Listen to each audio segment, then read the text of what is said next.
Hello everyone, welcome to my channel. We will learn today English pedagogy. आज हम लोग English pedagogy जानेंगे। ये जितने भी क्वेश्चंस होंगे ये सभी सी टी ई टी 2019 के प्रीवियस ईयर के क्वेश्चन है।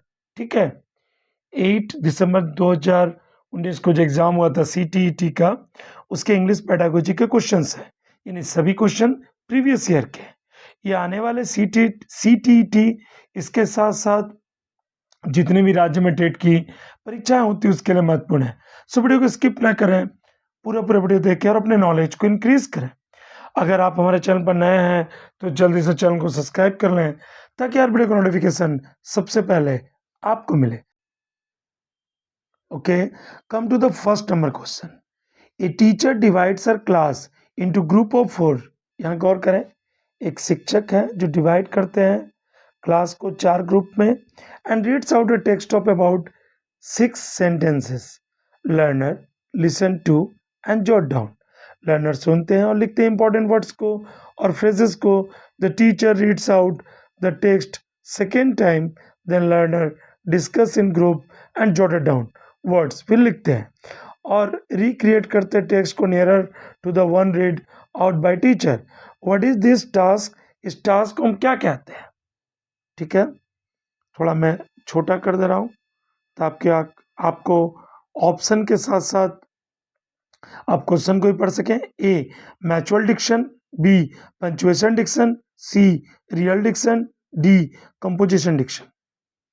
अब बताएं 106 नंबर का क्या उत्तर होगा? Okay, it's answer is D. इसका उत्तर हो जाएगा कॉम्पोजिशन डिक्शन. ठीक है, इसमें क्या होता है, टीचर डिवाइड करते हैं अपने क्लास को 4 ग्रुप में और बोलते हैं सभी को पढ़ने के लिए सेंटेंस को. लर्नर सुनते हैं, फिर लिखते हैं इंपॉर्टेंट वर्ड्स को, फ्रेज को, फिर टीचर पढ़ते हैं. इसको हम लोग बोलते हैं composition diction. Okay, come to the 107 number question.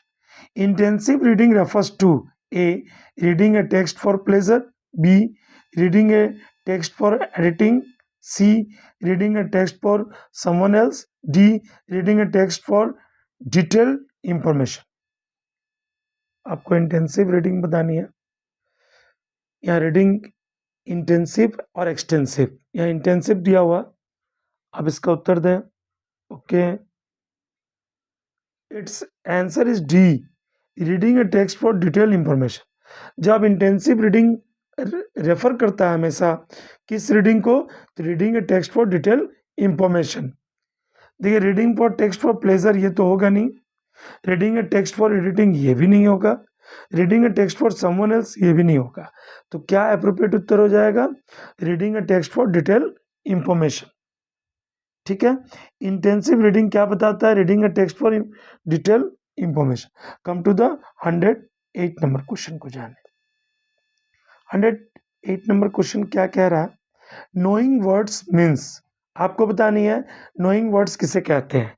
A how the word is spelled, B who speaks the word, C to know to write the word, D how where and when it is used.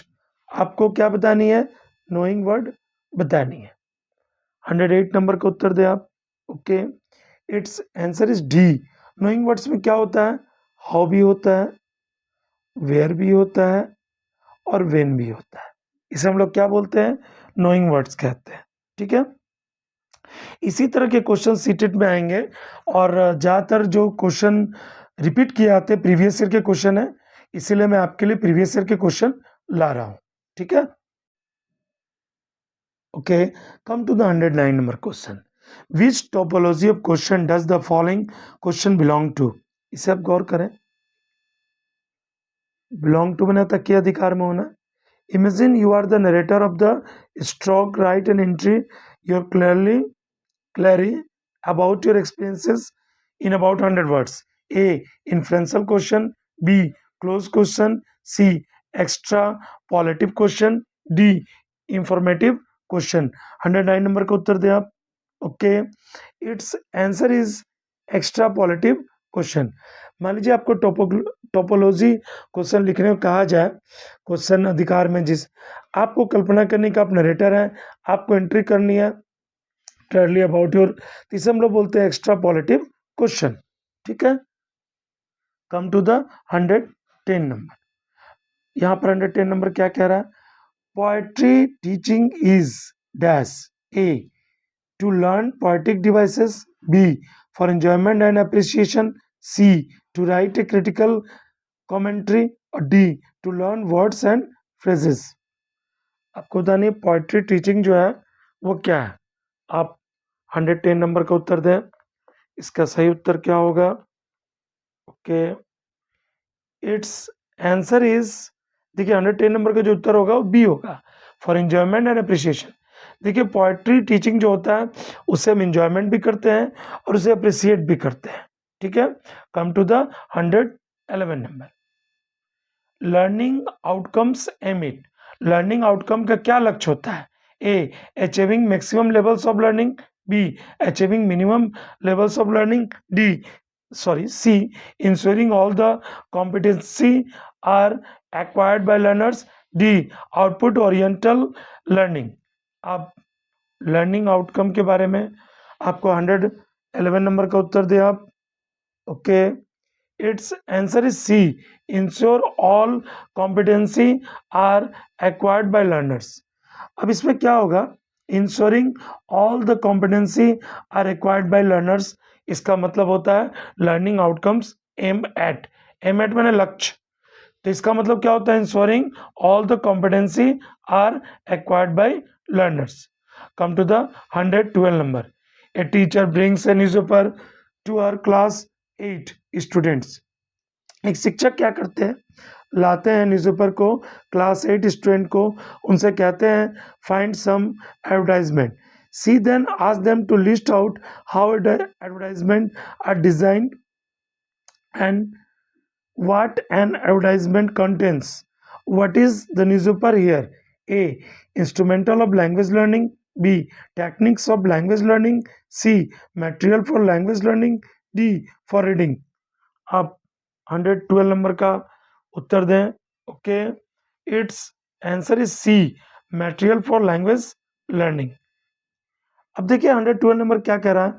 For this process newspaper is non material for language learning. ठीक है, come to the 130 number. National curriculum framework 2005 assign supplementary and complementary roles to English language। This means that A English language teaching has nothing to do with teaching learning of other language, B English language teaching is hindrance to learning of other language, C क्या है? इसे भी आप गौर करें।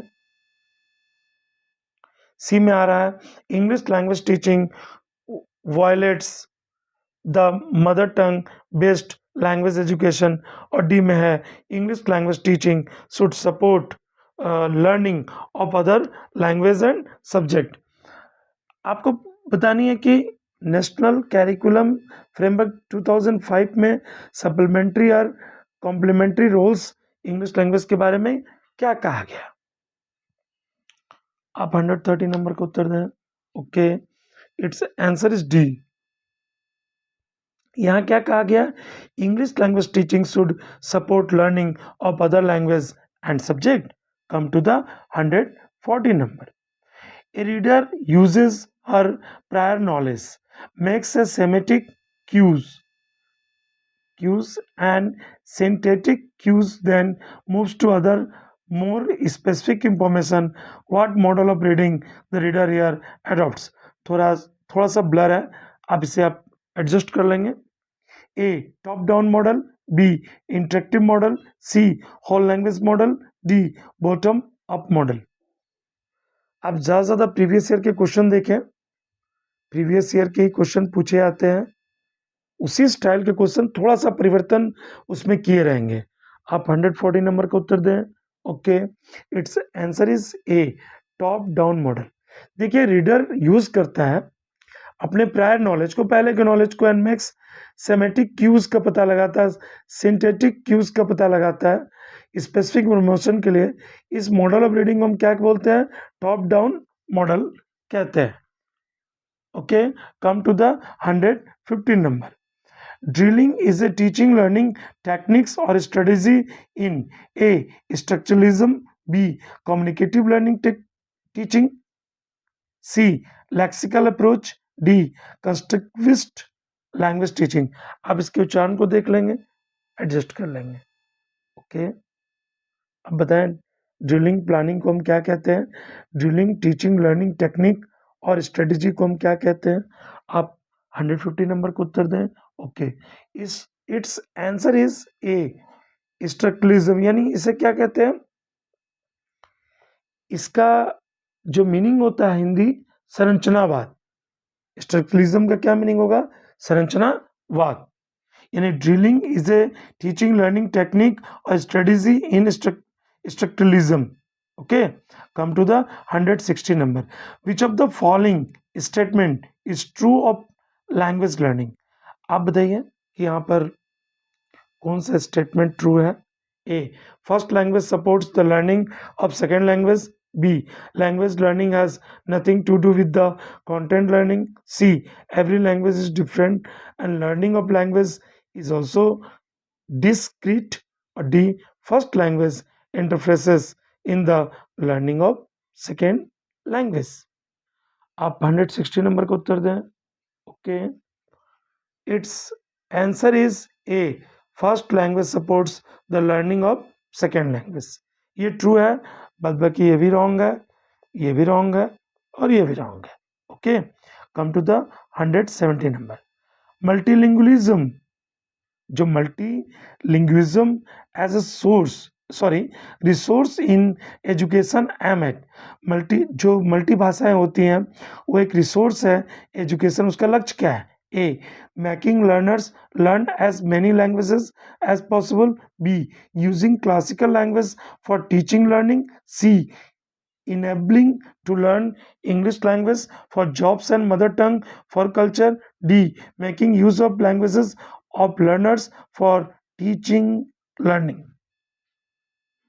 आप इसका उत्तर दें। इसका लक्ष्य क्या है? मल्टी जो लैंग्वेज होते हैं। 170 नंबर का उत्तर दें आप। Okay, it's answer is D, making use of languages of learners of teaching learning. देखिए यहाँ पर जो this type of practice known as, देखिए इसको multilingualism is a resource in the education aim at making use of languages of learners for teaching learning. Okay, come to the 180 number. A teacher ask her learners to collect words phrases on a various aspects they see and notice है in their markets and streets. Later, the learner write the words and phrases according to the category and discuss them in the class. What is this practice known as? यानी आपसे पहले मैं option बता दूं तब मैं इसका हिंदी बताऊंगा। A, genre based words. B, active vocabulary thematic vocabulary learning. C, D, topic words learning. आप इसका हिंदी समझ लें। एक टीचर पूछता है अपने लर्नर से कि आप शब्दों को कलेक्ट कीजिए वेरियस एस्पेक्ट्स में, और वो देखता भी नोटिस को इन देयर मार्केट और स्ट्रीट में। बाद में लर्नर लिखता है वर्ड्स को, फ्रेजेस को अपनी कैटेगरी के अनुसार और डिस्कस करता है क्लास में। इस प्रैक्टिस को हम क्या कहते हैं? आप 180 नंबर का उत्तर दें। ओके, आप इसका उत्तर दें। Its answer is C, thematic vocabulary learning. यानी this type of practice known as thematic, इसको वोकैबुलरी लर्निंग कहते हैं। Come to the 190 number. 190 number क्या कह रहा है? What does CLIL stand for? यानी कभी कभी आपसे फुल फॉर्म भी पूछ लिए जाते हैं। A, content and language based interesting learning. B. Content and language integrated learning. C. Context for language integrated learning. D. Content language interlearning.